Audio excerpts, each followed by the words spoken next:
Hello, good morning তোমাদের সকলকে। আর আজকে অনেক দিন পর খুব সুন্দর রোদ্দুর বেরিয়েছে। আজ প্রায় 7-8 দিন পর বৃষ্টিটা থামার পর আজকে পুরো চকচকে রোদ্দুর উঠেছে। কালকেও বৃষ্টি হয়নি, কিন্তু রোদ্দুরটাও ঠিকঠাক ছিল না।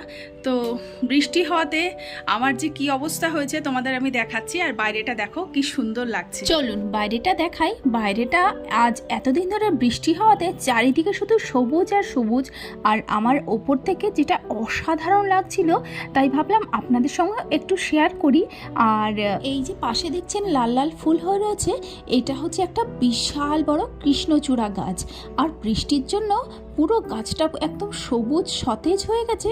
আর একটা পাশে পুরো এত সুন্দর ফুল ফুটেছে, যেটা দেখতে অসাধারণ লাগছে। জানি না ক্যামেরাতে আপনাদের কতটা দেখাতে পাচ্ছি। আর বৃষ্টির জন্য যে আমার কি ক্ষতি হয়ে গেছে, এই দেখুন, এখানে প্রায় 2.5 কেজি মুগ ডাল আছে। পুরো ডালটাতে একদম পোকা ধরে গেছে। জানি না আপনাদের এখানে কতটা দেখাতে পাচ্ছি। এটা আমি 2-3 দিন আগেই দেখেছি, কিন্তু কি করব বলুন, বৃষ্টি হচ্ছে তো, রোদ্দুরও তো নেই। সেই জন্য আজকে যখনই দেখেছি সকালবেলা সুন্দর রোদ্দুর উঠেছে, একদম রোদ্দুরে পুরো টান টান করে দিয়ে দিয়েছি। আর এদিকে সকালবেলা করেছিলাম মটর ঘুগনি আর লুচি।